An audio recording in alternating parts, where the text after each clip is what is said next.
me see if I can adjust this camera a little bit.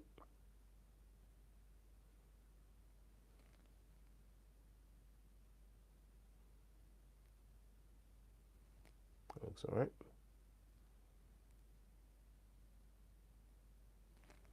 Hi everyone, welcome to another live stream. I am streaming from my mobile phone and I'm trying to figure out how to reduce the brightness. Apparently you can't. I'm gonna have to start streaming from a proper camera. But welcome. There's absolutely 0 persons listening at the moment, so but I know people will watch this after the fact, so I'm going to cut the rambling to a minimum. So this live stream is about how to create a full-time income from selling on eBay. Now, eBay has been around for a long time. It's been around since, I think, the beginning of the World Wide Web itself. It's one of the earliest portals that took advantage of the internet to become a thing. I'm quite sure that the origins of eBay probably predate the internet or the World Wide Web anyway. So in this live stream, I'm going to talk about a few things. First of all, I'm going to talk about the benefits of selling on eBay, some of the things to think about. I'm going to talk about how to create a full-time income and actually be self-employed being an eBay seller. And I'm going to show you examples of some things that you can sell without having to drop ship or spend a lot of money buying stuff from wholesalers or from Alibaba in China and all those places. It is possible to be a full-time eBay seller from just stuff that you can find locally, believe it or not. I know this because I've done something similar in the past, and I'm just going to show you some actual products that you can sell today and basically kick off your eBay money-making journey. All right, let me just take a cup of tea, a sip of my cup of tea. All right, so eBay. What is eBay? Well, eBay is an online shop database. So eBay themselves are not a shop. eBay themselves don't actually sell stuff. There are some branded eBay things that you can buy from eBay. eBay wrapping materials, packaging materials, labels, and things like that. But eBay itself doesn't sell things, not like Amazon. There's a sort of website that provides the people that sell on their platform. Let me just make sure that the audio is actually working. I didn't do that. My audio test. So eBay provides people selling on their platform with a platform to sell on, with their traffic and all of that. Right, let me just monitor the audio.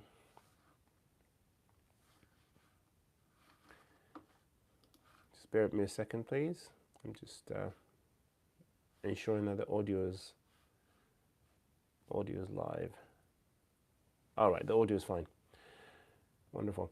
Right, so eBay is an online database of listings that basically showcase what people are selling, right? So I list on eBay. eBay creates a database and database entries for my stuff, right? eBay.com, eBay.uk, .co.uk, and some other countries. So it's available in the UK, it's available in the United States, and some other countries. Right. My phone is acting up. Just bear with me a minute. How does that look? Normal, blush.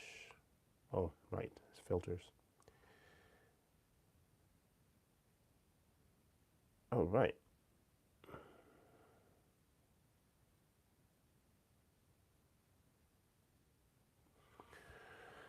Right.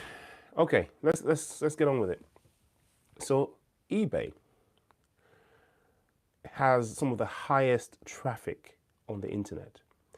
The only websites that have higher traffic than eBay are Google, YouTube, which is also part of Google, Amazon, Facebook. After those four, it's eBay. And eBay is unique compared to Amazon and other selling places in that it is nearly 100% consistent of individual third-party sellers, right? So it also is the largest repository of stuff that you can no longer find anywhere else. So the average eBay buyer, it's changed a little bit now because people are now buying things that they would buy on Amazon, new stuff, regular stuff. But the average eBay buyer originally would be someone looking for stuff that they couldn't find anywhere else. So more often than not, if you have a niche down shop, you're the only one selling the stuff that you're selling, and yours is the only thing that they found, or at least there are very, very few options. So they tend to buy those kind of bespoke, rare stuff for whatever price you listed because they haven't got any other choice. For example, let's say someone has a vintage television and they're looking for an antenna. You're not going to find that on Amazon because it was discontinued 50 years ago. You're not going to find it on Alibaba or anywhere. You may find it on Facebook if someone has listed it, but most certainly you would find it on eBay, or if you'd find it anywhere, it'd be on eBay. And the person looking to buy this product is ready to pay, well, depending on how much they value their TV or whatever they're working on, is willing to pay whatever it is that you've listed it for. I once sold a product on eBay for nearly £2,000. And I could tell that the person that bought it, or the organization, well, the buyer was an organization.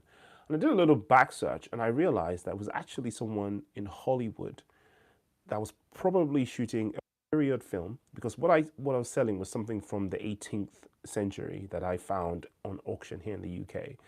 And those kind of items are impossible to find anywhere else. They're either all destroyed because of time, or they're in someone's collection. And if someone is shooting a movie that's based in the 18th century, they do buy things from eBay. This is where they find some of those things that they basically have, the set, prepare the set with on eBay. So, but the only problem with these products is that they may never sell, or they might take you 7 years to sell, which is why a lot of people have these massive shops with dead items in them. And then once every 2 or 3 years, one of them would sell, and they would sell for a large amount of money, right? So it's two games that you can play when it comes to eBay. You can play just shove everything in there, sign up for the highest possible shop size, and just load it up with hundreds of thousands of things. Well, thousands of things. Some people tens of thousands of things. But that would require you having storage space and a really, really good inventory system, so you can find the stuff when they do sell. The other game you can play is you can play the low value item, high frequency sale, and sort of low profit margin but high volume game. So the first one is high profit margin with low volume. The other one is low profit margin with high volume. Organizations like Apple and Microsoft and big companies that manufacture their own products that are also in high demand, of course, can have both. They can have high profit margins and high volume. But as an individual, a person that wants to start on eBay, wants to create a full-time income on eBay, you have to think about which one. It's one or the other.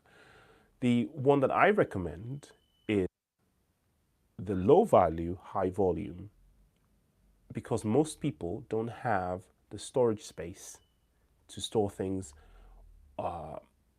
10,000 items in their store. Also, most people don't live in a place where they can access things of that kind of high value for cheap in auctions. So most people don't live in a place where I live, where people would die and just auction off all of their kids would auction off all their stuff. And you look through their stuff, and because the person was like 106 years old, you'd find things from Victorian times in their collection, and they'll just be given away in this box of, their stuff. And you'd buy it for less than £100, and suddenly you've got something that's worth like, £10,000 in your possession that you acquired in this job lot, right? Most people don't live in those kind of areas, right? So, but most people do have access to the internet or access to local shops where they can acquire smaller items that are of less value in terms of cost and value, but they can sell really, really quickly. So, to create a full-time income, you have to kind of reverse engineer how much it is that you think you want to make. So here in the UK, I would say entry-level sort of jobs or the average wage in the nation, especially if you don't live in London anyway, if you can make anywhere between £2,000 to £3,000 a month, that would be sufficient to at least, call that a full-time income, right? You'd be able to afford rent and food. If you don't have a large family and other mouths to feed and debt and all those other things, you can even live a comfortable life with £3,000 after you've paid your taxes and you're cutting your coat according to size. And of course, there's no wars in any countries that is requiring all our tax money and making the gas prices so skyrocketingly high. In normal times, £3,000 a month. So you have to say to yourself, how do I generate £3,000 a month? If you calculate that the average month has something like 30 days and you divide that, you need to make like $100 a day. And in order to make $100 a day, you can either sell one item a day that gives you that $100 profit, or sorry, £100 profit, which is highly unlikely, very difficult to do on eBay, unless you're a large organization or you've got your own product that you've manufactured. Or you can have 10 products that make you £10 each a day, $10 each a day, wherever you're living. Or better still, you can have 100 products that make you $1 a day, or £1 a day in profit. This is the one that I recommend to try and get to that 100 product mark that can generate you an average of £1 profit a day. Of course, some of those products might be more than £1 a day. Some of them might be £5, £6. Some of them might be slightly less than £1. And they can all average out to something like 100, roughly, pound a day after taxes.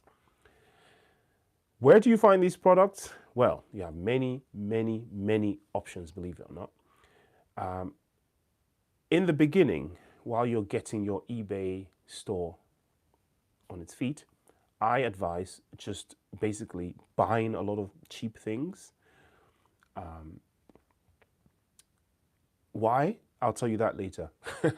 But buy a lot of cheap things, leave a lot of reviews about those cheap things that you've bought, and I'll tell you the effect of that a bit later on. But what you want to do is set up your eBay account. Don't set up a store yet. Just set up the eBay account. You get something like 6 items. And you can list six items, and you have a limit of something like 100. I can't remember the value, but not much, right? And what eBay is trying to do is figure out if you're a legit person or not. You're not a scammer. You're going to send out the things that you say you're going to send. So sell some really cheap things from around the house, like maybe even sell at a loss, just so that you can sell one thing at least, post it off, deliver it to that person that's bought it, get them to give you a review. And going through that process once or twice will immediately unlock the larger, you get the larger store with more, how do you call it, the limits are extended. Excuse me, I'm losing the terms at the moment. So you get, the restrictions are removed, and the more and more you do this, the more and more you're able to sell. You can, you go from 6 to 50, and then before you know it, you're allowed to sell 150 products. Before you know it, 500 products, okay? Once you get over 100 products, you don't really care because that's what you're targeting anyway, right? And at around the 150 products, you're allowed to sell anything to the value of £6,000. Okay, I don't know what the value is in America, but that's what it is now. So 150 items, $6,000. So once you get to that, what do you care, right? So now to the meat of the matter. What is it that you're going to actually sell, and how are you going to make this alleged $100 or £100 every single day? Right, like I said before, you need to find 100 products that make you £1 or $1 a day. And I'm going to show you one of those products now that you can buy. After you watch this, go look on eBay and see how many people are selling this. Your mind will be blown, right? So here in the UK, we have a lot of shops that are selling very low value or low cost items, right? Poundland, for instance, is one of them. And you have a lot of sort of iterations of these shops, depending on where you live. They're very popular. People pop in them, buy these things that are under £1, £1. But what people don't realize is that a lot of those things that they're buying are actually less than £1 in the normal shops. So if we went to Asda, Sainsbury's, you might be able to find some of those products at maybe even half the price of what Poundland is selling them. But because of the psychology of it being named Poundland, everything a pound or under, whatever, you go in there, you just feel like you're getting a deal. So that's number one. But they also do have things that they're selling for £1 that are worth a lot more if you were to buy the same exact thing, even branded stuff, right? And now and again, Poundland would have a gem in there that, you know, God knows how they get these things. Perhaps they get a surplus load from the manufacturer, or they sign some kind of contract and they're able to sell for £1, or maybe it's just the volumes that they're able to buy at that they're effectively wholesalers. I don't know how they get the prices down that low. An example of one of those things that I made quite a bit of money on about 6 to 7 years ago was film. Poundland used to sell film, right? You know, the old school, the 35mm camera film, right? And we have a resurgence of film photography, and there's a core market of people who are buying film, right? But not all people, first of all, not all Poundland shops were selling this film. Not all people knew that Poundland was selling the film. And number three, it was branded film from Agfa, which is, you know, good quality, relatively good quality film. And it was £1 each. So what I used to do, I'd go in there and I'd just buy up the whole collection of film. I'd go to all the Poundlands in my neighborhood, especially in East London, where I don't know why East London had more film photography stuff than other places. And if I were to go to the outskirts somewhere in the countryside, I'd visit the Poundland and just buy up all their film. In fact, I used to drive to like Kent and Sussex and all those places and just visit all the Poundlands. I just buy up all of their film. And I used to spend something like £2,000 to £3,000 a month just buying up film from everywhere. And I used to have thousands of them in the house. And then I'd bundle them into eBay, and they sold so quickly. And I made a profit of something like £2 or £3 on each film. So go figure. So now and again, you can find gems like that. One gem that you can find right now, I'm going to show you now. And other people have talked about this actually on here. I think Zane or something like that is the guy that talks about eBay. Who's talked about this product, all right? This is the WD-40, which is a lubricant for mechanical stuff, your bike, engines, utensils, etc. And this thing, this particular 80 milliliter bottle or spray can cost £1 in Poundland. Or it used to cost £1 in Poundland. I'll tell you about what happened later. So this product, though, can sell for as much as, oh, I don't know, I've seen it sell for £5 on eBay. So if you consider this product, if you buy one of it, you can sell that for £5 on eBay. eBay takes about 25%, all right, in fees. So that's about £1 gone. So you've got £4 left. You can post this anywhere in the UK for about £3. So that is what, £1 left, right? So that doesn't make you any profit, yeah, because of the eBay fees. So it sounds like you're wasting your time, correct? However, check this out. If you have two of them, you can sell two of them for something like £8. Okay, so it works out £4 each, which is a bit discounted. eBay takes their 25% profit, which is about £2 roughly. So you have £6 left, but the postage for the two is is still £3. So that's £3 left, but you spent £2, which means your profit is now £1. Okay, if you double that up, you can send up to 8 of these for £3 in a small parcel. And the more you double up, the larger your profit margin. So you can create these bundles, and some people buy just one, of course, because they just want it for their bikes or whatever. But some people also buy in bulk, right?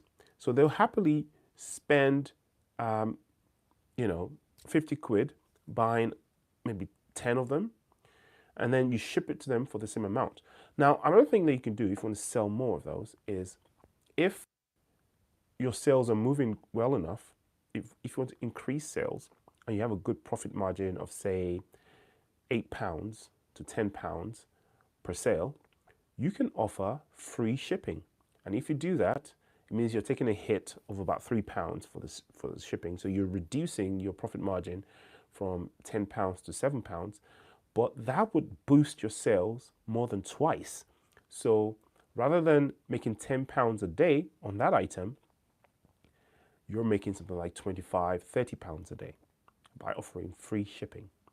And this is what a lot of people are doing. Now, after this stream, or you can pause if you want, have a look at, do a search for this on eBay and see how many people have it listed and how many people have it in bundles.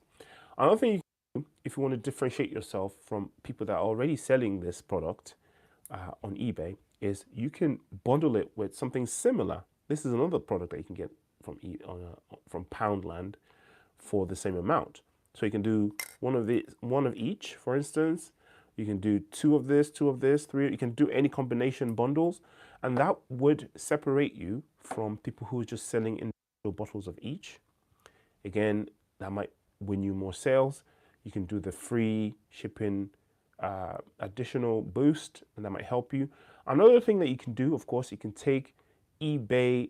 You can promote the item on eBay where they charge you a little bit, but they only charge you when you sell.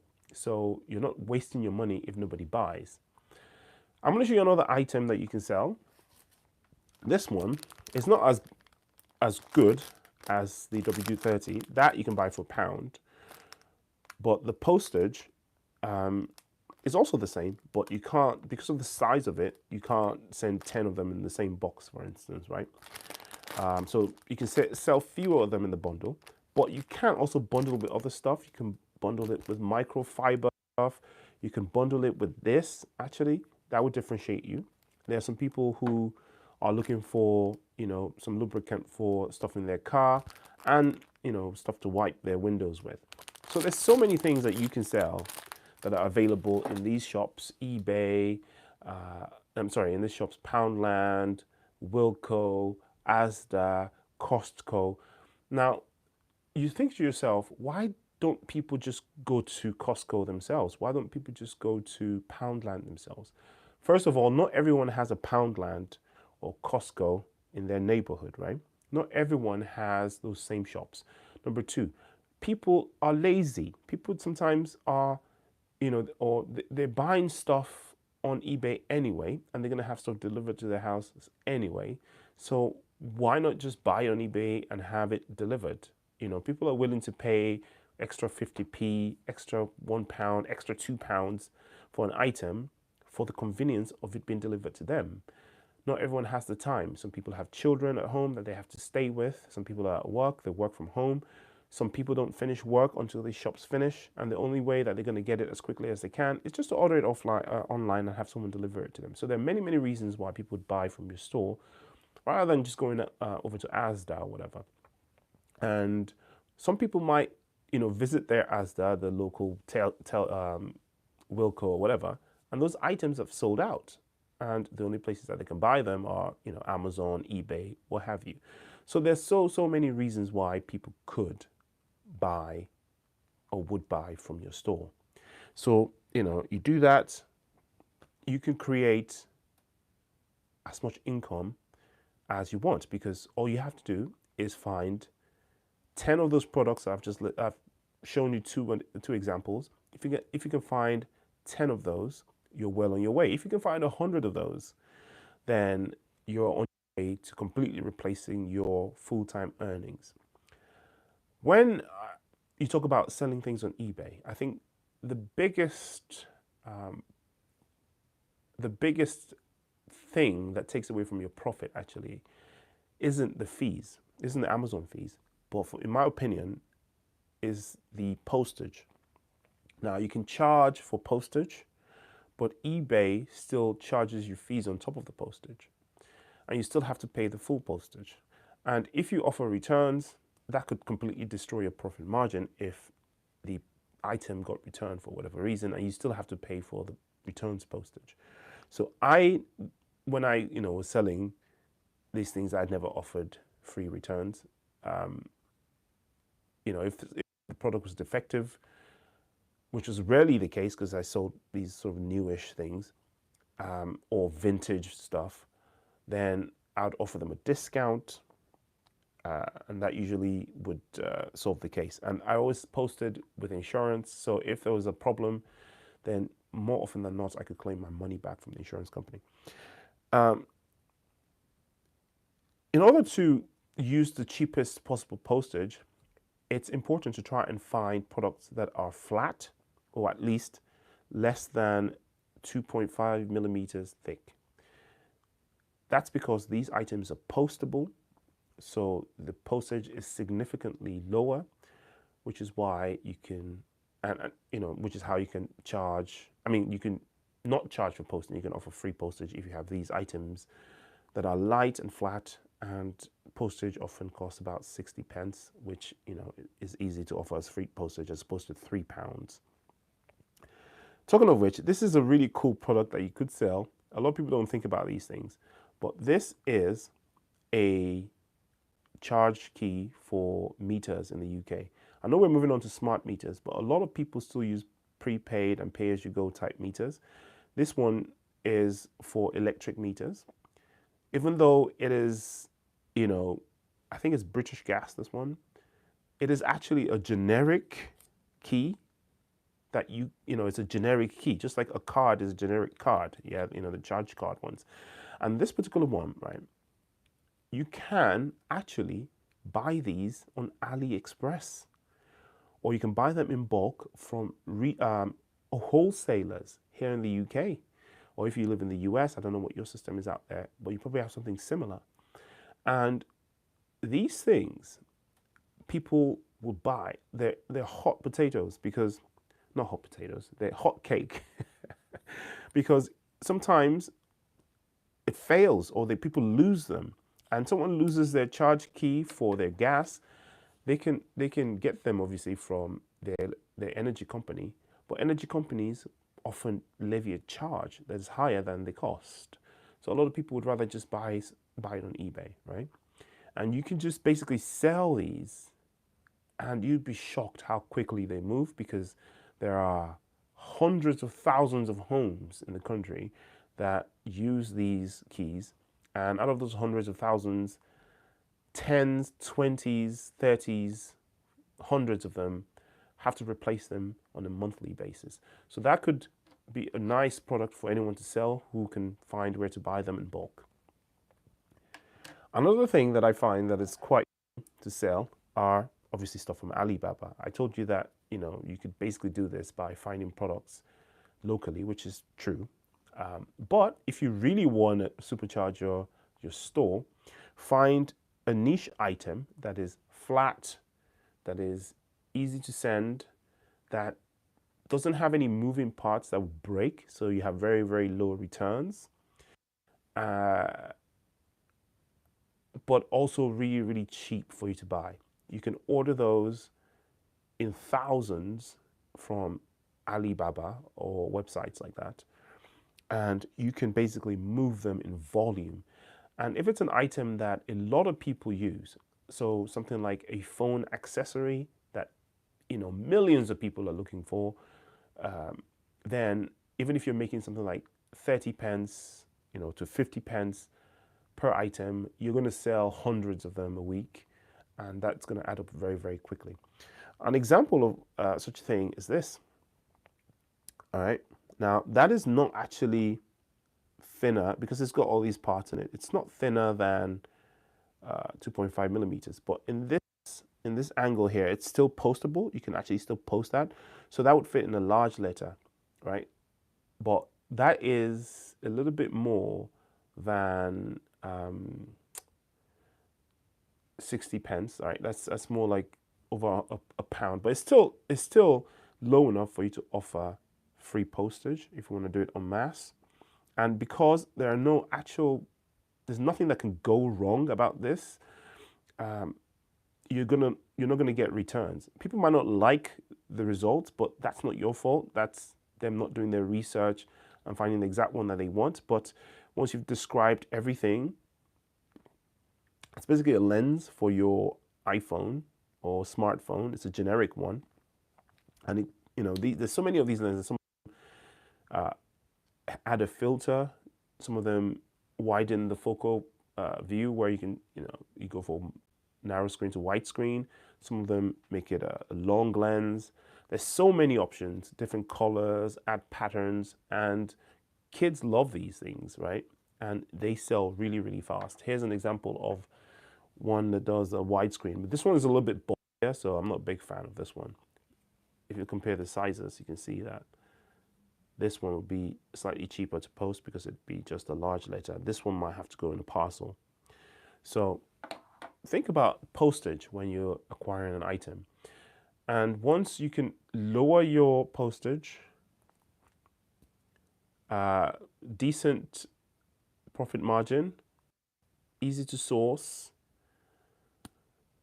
promote on eBay, great listings with good photography and good descriptions, and you're ready for business. So before you know it, once you have 100 items, each selling for at least £1 profit margin, you are making roughly $3,000, £3,000. To be honest, they're quite similar now with the value of the pound having plummeted. You're in business. So there you go. I hope today's been useful. If you liked it, don't forget to follow. I'm going to be doing a giveaway really, really soon, so stay around for that. I'll see you in the next one. Take care.